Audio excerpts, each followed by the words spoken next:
Hello class twelfth.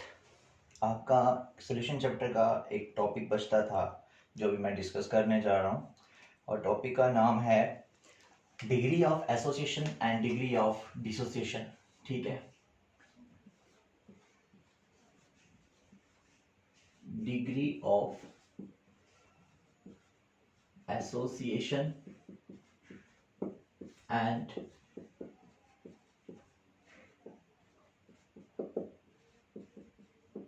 Dissociation.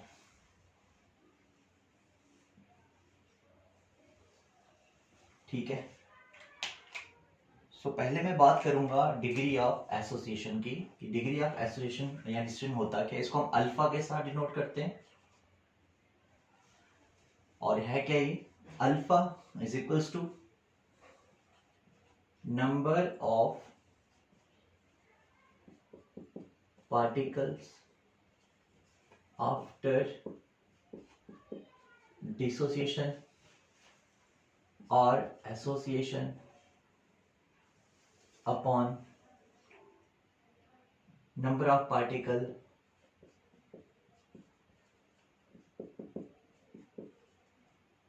initially taken। ठीक, एक example देखो। जैसे हम बात कर रहे हैं एसोसिएशन की, तो एसोसिएशन में पार्टिकल जुड़ेंगे।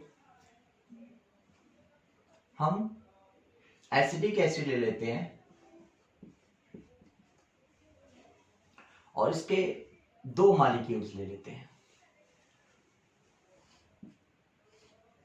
जब हम इसके दो मॉलिक्यूल लेंगे तो हम ये ऑब्जर्व करेंगे कि वो दोनों जुड़ जाएंगे, एसोसिएट हो जाएंगे, और जुड़ के एक ही बन जाएंगे। मतलब इसके दो मॉलिक्यूल जुड़ गए और एक ही बन गए। ठीक है, एसोसिएट हो गए, दो का एक बन गया। अगर हम ये बोलें कि हमने स्टार्टिंग में इसका एक मॉलिक्यूल लिया था इनिशियली हमने इसका एक मॉलिक्यूल लिया था, तब ये नहीं जुड़े थे और यहाँ पे जीरो था। लेकिन थोड़ी ही देर के बाद ये पार्टिकल जो थे वो एसोसिएट हो गए। ठीक है, जुड़ गए, तो दो से एक बन गया। तो हम क्या बोलेंगे, वन माइनस अल्फा।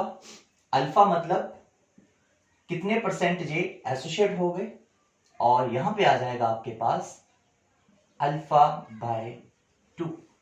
ठीक है, ये कौन से हैं, आफ्टर एसोसिएशन। देखो, अगर आप बोलते कि अल्फा आपको परसेंटेज बताता है, प्रैक्टिकली अल्फा आपको बताता है कितने परसेंट डिसोसिएट हुए हैं या एसोसिएट हुए हैं, तो यहाँ पे एसोसिएशन की बात हो रही है, तो अल्फा बता रहा है कि कितने परसेंट एसोसिएट हुए होंगे। अगर 100% एसोसिएट होते हैं तो यहाँ पे क्या आ जाएगा, जैसे यहाँ देखो अल्फा क्या चीज बताता है, ध्यान देना। अगर ना आपका कभी अल्फा की वैल्यू 0.1 आए, इसका मतलब 10% वो क्या हो गए, डिसोसिएट या एसोसिएट हो गए। अगर 0.2 आए तो 20% हो गए, 0.3 आए तो 30% हो गए, 0.4 आए 40%। तो ऐसे ही अगर 1 आए तो 100%। अल्फा की वैल्यू 1 से ज्यादा कभी भी नहीं हो सकती। ठीक है, तो ये आ गया आपके पास आफ्टर एसोसिएशन। आफ्टर एसोसिएशन इतने पार्टिकल्स हो गए, इतने पार्टिकल एसोसिएट हो गए और इतने बच गए। अगर मैं बोलूँ कि 100% हो गए तो 100% में 1 आएगी ना अल्फा की वैल्यू, तो 1 माइनस 1, जहां पे 0 बच जाएगा, यहाँ पे कोई पार्टिकल बचेगा ही नहीं जो एसोसिएट ना हुआ हो, और यहाँ पे आ जाएगा 1/2। 1/2 मतलब यहाँ आ गया 1/2 और यहाँ पे आ गया 1 माइनस 1, तो यहाँ पे 0 और यहाँ पे आधे। अंडरस्टूड है कि यहाँ पे आधे ही होंगे क्योंकि 2 से 1 बन रहे हैं। ओके, तो यहां से यहां तक आपको क्लियर हो गया होगा ये मैंने बताया। ठीक, अभी आगे देखो।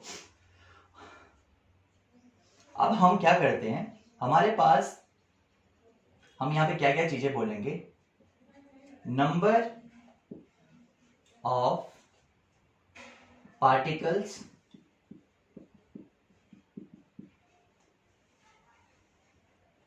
टेकन, नंबर ऑफ मोल्स, हम मोल्स लेते, नंबर ऑफ मोल्स टेकन। तो हमने 1 मोल लिया स्टार्टिंग में। ठीक,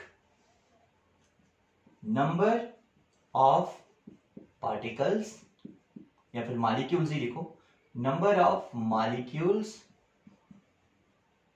एसोसिएशन का केस है ना, एसोसिएटेड, कितने पार्टिकल एसोसिएट हो गए, तो वो ये है अल्फा बाय 2, और कितने बच गए, नंबर ऑफ मॉलिक्यूल्स अनएसोसिएटेड,